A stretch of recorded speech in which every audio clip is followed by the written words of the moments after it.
కథావాణికి స్వాగతం. కథావాణి శ్రోతలందరికీ చెప్పాలని ఉందికి స్వాగతం. ఈరోజు దసరా ఉత్సవాల స్పెషల్ టాపిక్ బతుకమ్మ. బతుకమ్మ వచ్చేసిందండి. ప్రతి తెలుగింటి ఆడపడుచు అయిన బతుకమ్మ ఏడాది తర్వాత మళ్ళీ పుట్టింటికి తిరిగి వచ్చేసింది. నిజానికి బతుకమ్మ తెలుగు వారందరి ఇంటి ఆడపడుచు. తెలంగాణలో ఈ పండుగ వైభవంగా జరుపుకోవచ్చు, కానీ ఆంధ్రాలో కూడా కొన్ని ప్రాంతాలలో బతుకమ్మ ఆడతారని విన్నాను.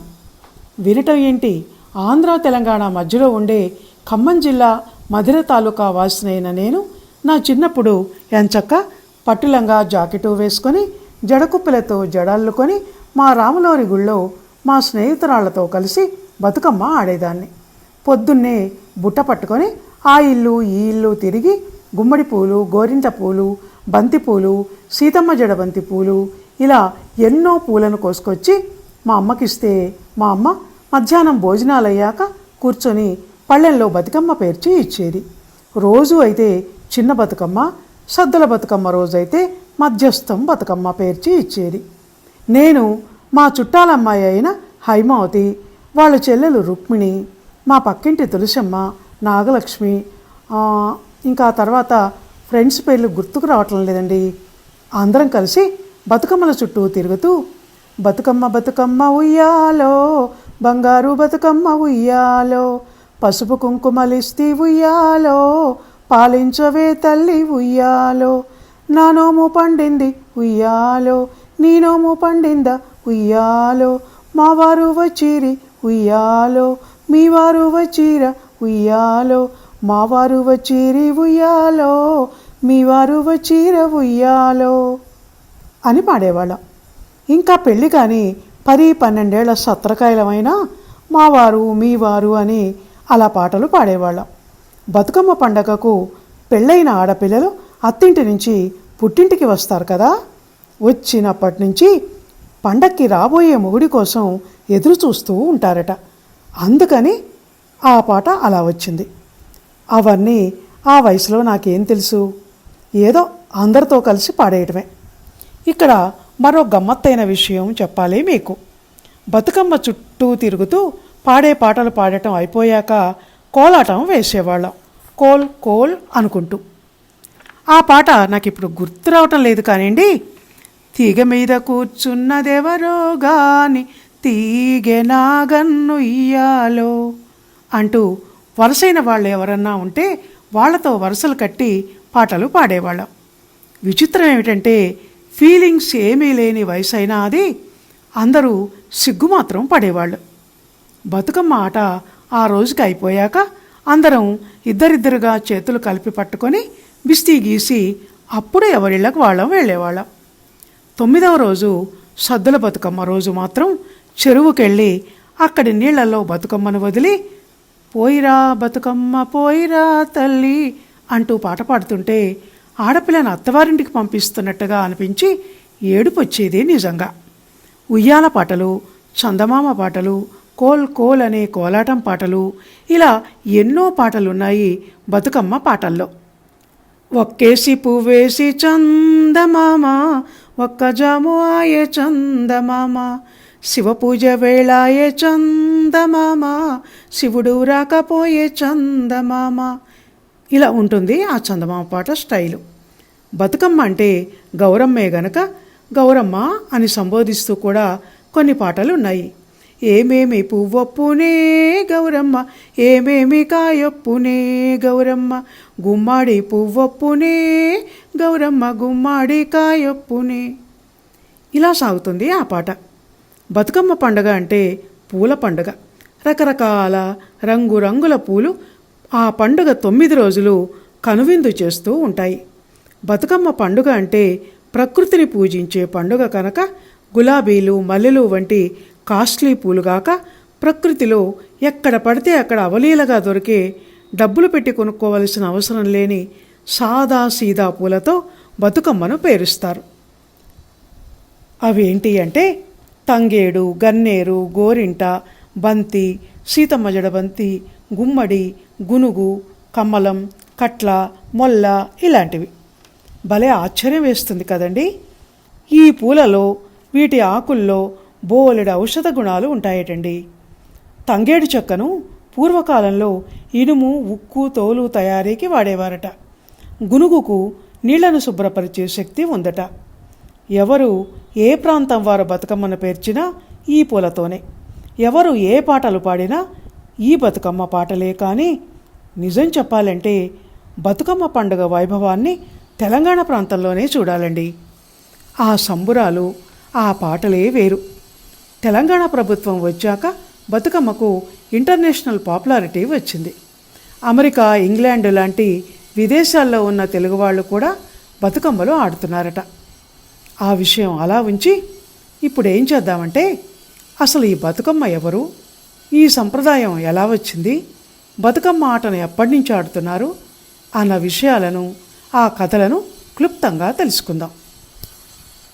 మన దేశంలో బౌద్ధ మతం విస్తారంగా వ్యాపించి ఉన్న ప్రాచీన కాలంలో హారీతి అనే దేవతను పిల్లల్ని ఎత్తుకొని పోయే దేవతగా స్త్రీలు భావించి తనను పూజించకుండా తనను చూసి భయపడటం మొదలుపెట్టారట.